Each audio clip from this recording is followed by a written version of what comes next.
Hey guys, Jane from Jane Music Studio. Welcome back. Today I want to talk about nasal tone.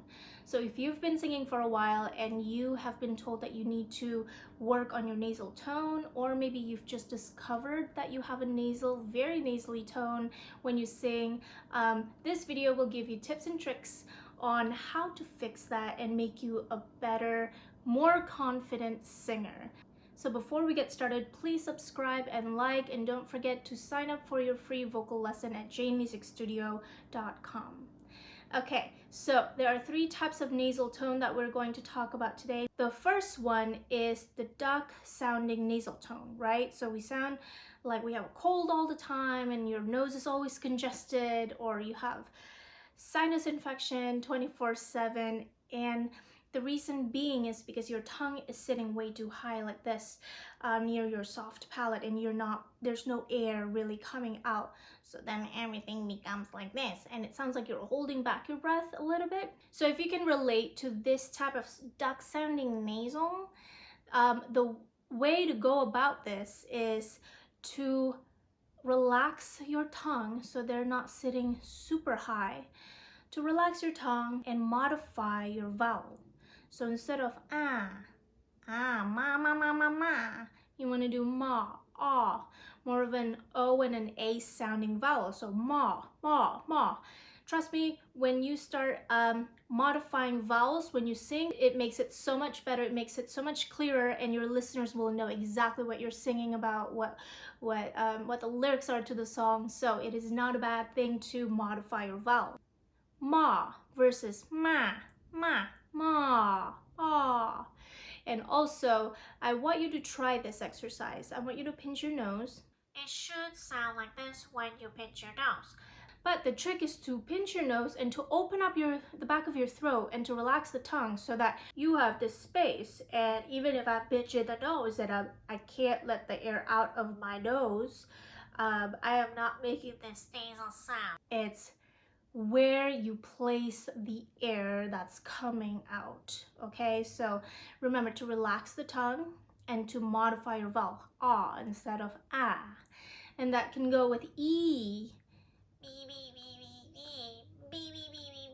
Instead of doing that, you want to go me, more of an e sounding than an e sounding vowel. Okay, so second type that we're going to talk about is the one where you actually push too much air out of your nose, where everything sounds like this, and then you might sing some high notes and then you want to hold it, and then you sound completely too open. So we need to find the balance of where the palate goes, the balance of how much air flow is coming out. All of this is very important. So if you can relate to this type of nasal tone where you're like singing like this, I want you to actually hold back your breath and talk or read a couple paragraphs from the book, and read like this, holding back your breath completely. And I want you to practice that. So holding back your breath versus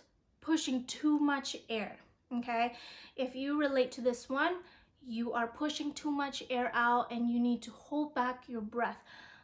Modifying the vowel helps as well, but that is not the main concern for this type of nasal singer. The third nasal tone is the natural nasal tone, where sometimes certain vowel would make you nasal and then you go back to your normal voice. So in this case, I want you to just read a couple paragraphs from a book, and I want you to notice which type of vowel gives you the nasal sound. Okay, most likely it's the E sounding. So if you can relate to the third nasal tone, this one is going to require a lot of work, because it is not necessarily a bad thing to have a little bit of nasal tone when you're singing. That is healthy singing, but you need to exactly find the balance. So think of it as, okay, how do I practice so that the amount of breath that is coming out of my nose when I'm singing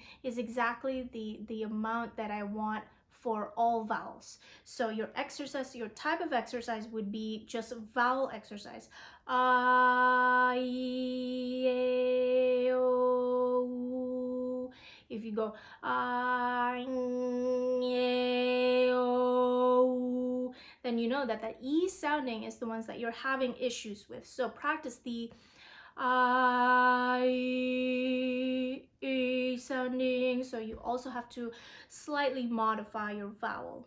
So I hope this exercise will help you guys reach to a place where you want to be as a singer, and remember to give your body time to adjust, and don't forget to continuously practice, and also listen to your body. Remember to always record your exercises, your warm-ups, so that you can compare from the beginning till when you feel like you have accomplished your goal. All right, so I will see you guys next time.